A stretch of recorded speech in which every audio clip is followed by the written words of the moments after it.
Hi guys, welcome back to my YouTube channel. Thank you so much for watching this video. As I'm sitting down and recording this video, we are literally on 42 subscribers.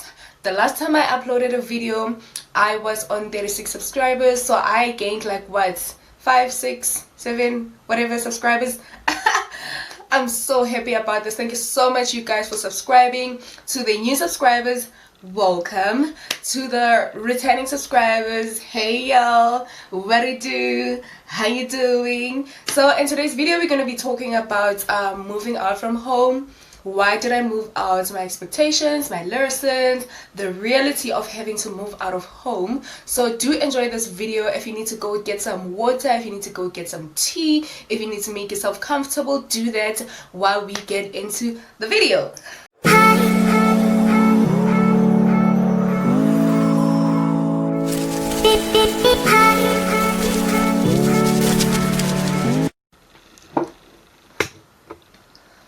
So I'm gonna keep on looking down on my phone because it's where I wrote my notes. I think better when I have something prepared, when I've written down basically everything that I want to say. So I moved out of home end of April, beginning of May. I had to move into where I was staying. My contract ended and I decided not to renew my lease rather. So I moved out because I got a job in Kempton Park, and traveling for me was a nightmare. I had shifts that start at 7 o'clock, so that meant that I needed to be at the office at 6:30 or at 7:15, and then I had days where I knock off at 7, so that meant that I'm home at 9:30 to 10 o'clock in the evening, and that was the pits. Joburg is not safe, honey. There's never a time where Joburg is safe, whether it's a mini taxi in the evening, so I needed to get a place as soon as possible. And there were 2 times where I was late. I really do not like that. I take being late very personal, like I just can't deal with that. So I needed to find a place, so I found a place and then I moved in. I used my first salary to pay rent and then bought a bed. Usually, you know, when you're thinking of what you're going to do with your first salary, you're not thinking you're going to take all your money and go pay rent, because you know when you're moving into a place, you're going to be paying rent, you're going to be paying a deposit, there's other extra fees that you are paying, so next thing you know, all your money is gone.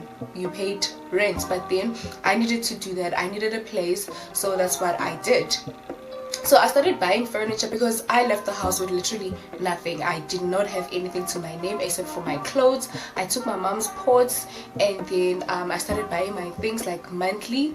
And the next thing I know, I had a proper home.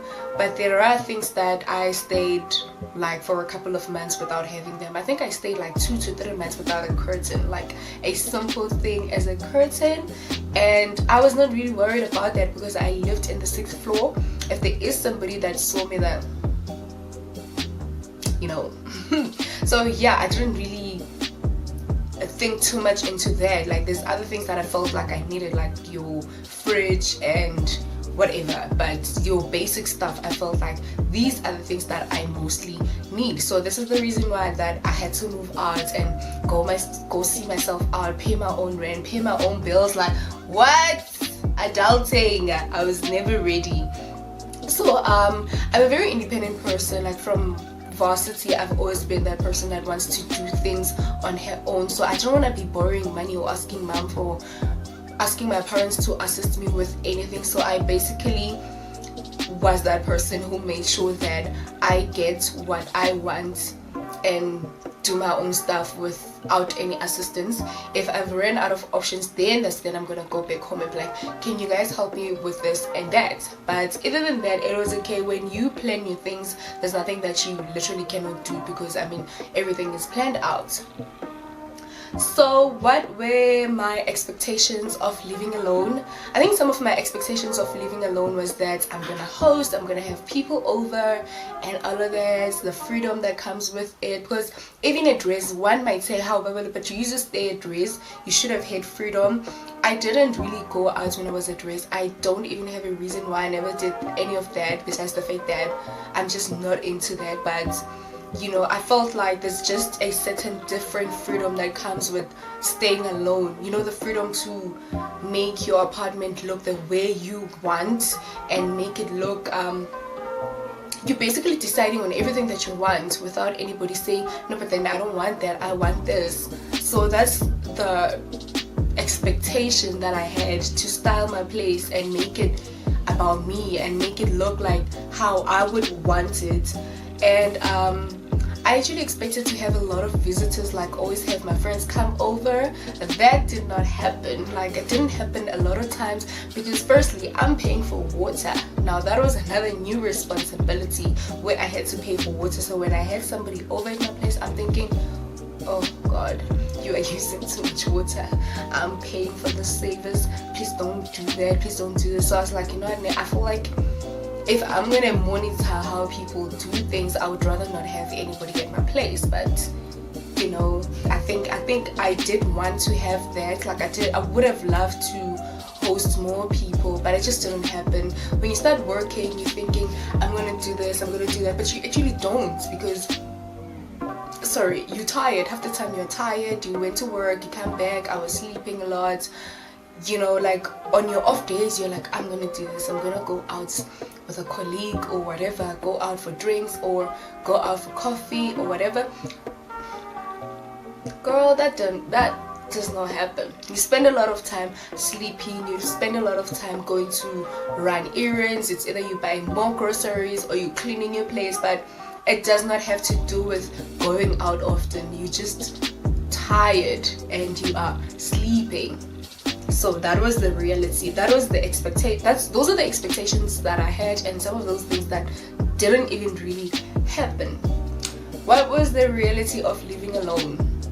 Paying for water, paying for electricity, buying groceries, buying this and that for the house. You're always running out of dishwasher for some reason. Like, it's one of those things that runs out very quickly, and you have to be responsible for all of that. That was the reality for me when it comes to staying alone, that if I don't do this, nobody else is going to do it. I'm the one that has to make sure that I have this, that I have that. So yeah, but to be honest, I wouldn't change anything about that experience, you know. And another reality is that if you're going to be staying in a very expensive place and you're staying alone, rent is all up on you, honey. That's the reality of it. You make sure that when you get your salary, you pay the bills first. Like, you pay everything, and then what's left is all that you have.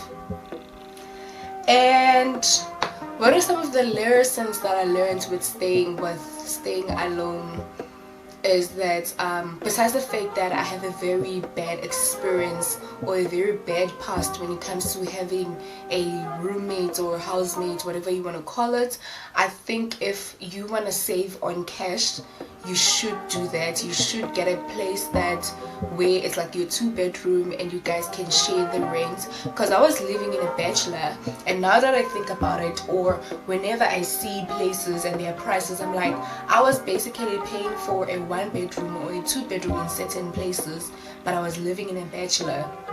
You know, I always want to shoot myself in the foot whenever I think of that, but it was an experience that I went through, and I wouldn't take anything away from it. I learned my lessons, the things that you learn by going through them, so to say. So you know, I spent a lot of money on rent.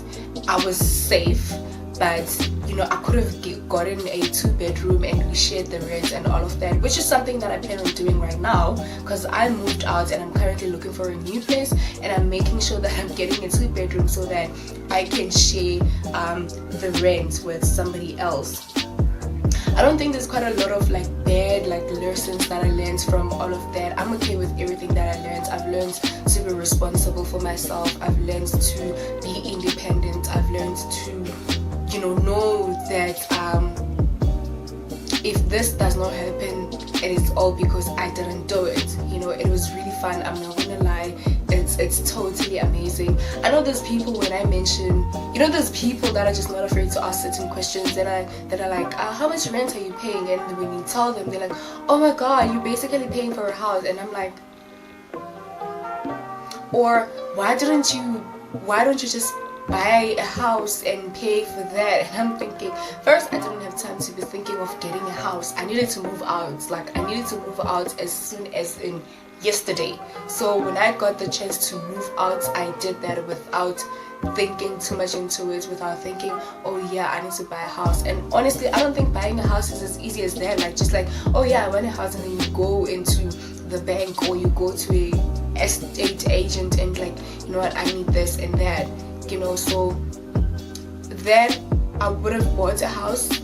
Maybe I should be buying a house right now, but at the moment that's not something that I plan on doing. I don't think it's gonna happen right now. It's something that I'm praying about, and at the right time and at the right moment, it's definitely gonna happen. So if there's one thing that I can tell you is that getting a place where you can share your rent, it is advisable. Do that. Getting a place that is cheaper and is a 1-bedroom, do that. But then safety for me will always be my #1 priority. I will always feel like my life is actually worth more than just rent money. I hope you guys really enjoyed this video. I hope there's quite a lot of things that you're gonna take in, and I hope it was clear enough, because I know I speak very fast sometimes. So I hope you guys understood, you learned something. Thank you to the 42 subscribers. I truly appreciate you guys. Please don't forget to like, to comment, to share the video so that more and more people do subscribe. I truly appreciate you guys watching this video. See you on the next video. Bye.